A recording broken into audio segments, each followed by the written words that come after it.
মেয়েদের কাছে সবচেয়ে পছন্দের জায়গা হলো এই রান্নাঘর। সেটা তার নিজের বাড়ি হোক বা এক কামরার ভাড়া বাড়ি, সেটা সে মনের মতো করে সাজানোর চেষ্টা করে।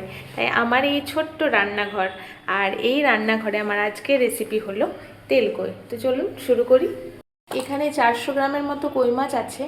আর আমি যেহেতু কই মাছ কাটতে পারি না, আমার ভীষণ ভয় করে, তাই এগুলো আমার হাজব্যান্ড কিন্তু বাজার থেকে কাটিয়ে এনেছে। এই কই মাছগুলো এবার আমি অল্প একটু নুন, হলুদ আর সর্ষের তেল দিয়ে মাখিয়ে নেব। আওয়াজটা একটু ইগনোর করবেন, আমার একটা কৌটো পড়ে গেল। এটা এবার ভালো করে মাখিয়ে নেব।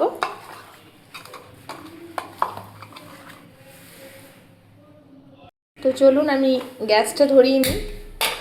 এবার একটা কড়াই বসিয়ে দিলাম। এবার কড়াইয়ের মধ্যে দেব আমি সর্ষের তেল। রান্নাটা অবশ্যই সর্ষের তেলেই হবে। আর এটা হচ্ছে কাচ্চি ঘানির সর্ষের তেল, মানে ভীষণ ঝাঁঝ। আর তেলকই একটু ঝাঁঝযুক্ত সর্ষের তেল না হলে কিন্তু চলে না। তেলটা গরম হোক। দেখতেই পাচ্ছেন তেলটা কিন্তু গরম হয়ে গেছে। এবার আমি আস্তে আস্তে মাছগুলো ছেড়ে দেব।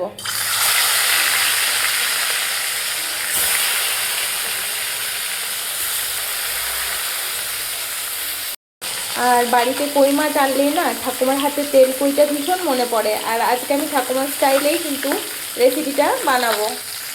তো দেখতে পাচ্ছেন আমার কিন্তু মাছগুলো ভাজা হয়ে গেছে। কই মাছ যেহেতু একটু শক্ত মাছ হয়, তাই খুব বেশি ভাজা যাবে না, নাহলে কিন্তু আরও বেশি শক্ত হয়ে যাবে। তো আমি এগুলো একটা পাত্রের মধ্যে তুলে নেব। কড়াইয়ে আমার যথেষ্ট পরিমাণে অবশিষ্ট তেল আছে। এর মধ্যে আমি পেঁয়াজ বাটা দেব।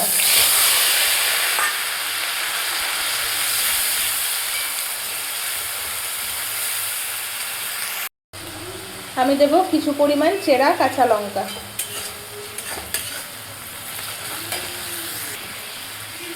দেব নুন, হলুদ, কাশ্মীরি লঙ্কার গুঁড়ো আর ধনে গুঁড়ো। ধনের পরিমাণটা একটু বেশি লাগবে। এবার এটা মিশিয়ে নেব আমি। মশলার থেকে যখন কাঁচা গন্ধ চলে যাবে তখন আমি আরও একটা মশলা অ্যাড করব। এখানে আমি শুকনো লঙ্কা, জিরে, আদা আর মৌরি আর দুটো এলাচ বেটে রেখেছি। এবার এই মশলাটা আমি দিয়ে দেবো। ভালো করে মিশিয়ে নেব। দেখতেই পাচ্ছেন খুব সুন্দর একটা কালার এসেছে। তবে আপনারা কিন্তু এখানে কাঁচা টমেটো ব্যবহার করবেন। আমার বাড়িতে যেহেতু টমেটো নেই, আমি তাই দিতে পারলাম না। আর টমেটো সস আমি দেবো না, তাহলে হয়তো রান্নাটা একটু মিষ্টি হয়ে যাবে। তাই আমি সসটাকে অ্যাভয়েড করছি। আপনারা কিন্তু কাঁচা টমেটো ব্যবহার করবেন অবশ্যই। মশলা থেকে তেল ছেড়ে দিয়েছে, মানে কিন্তু আমার মশলা কষানো হয়ে গেছে। এরপর আমি এর মধ্যে গরম জল অ্যাড করব।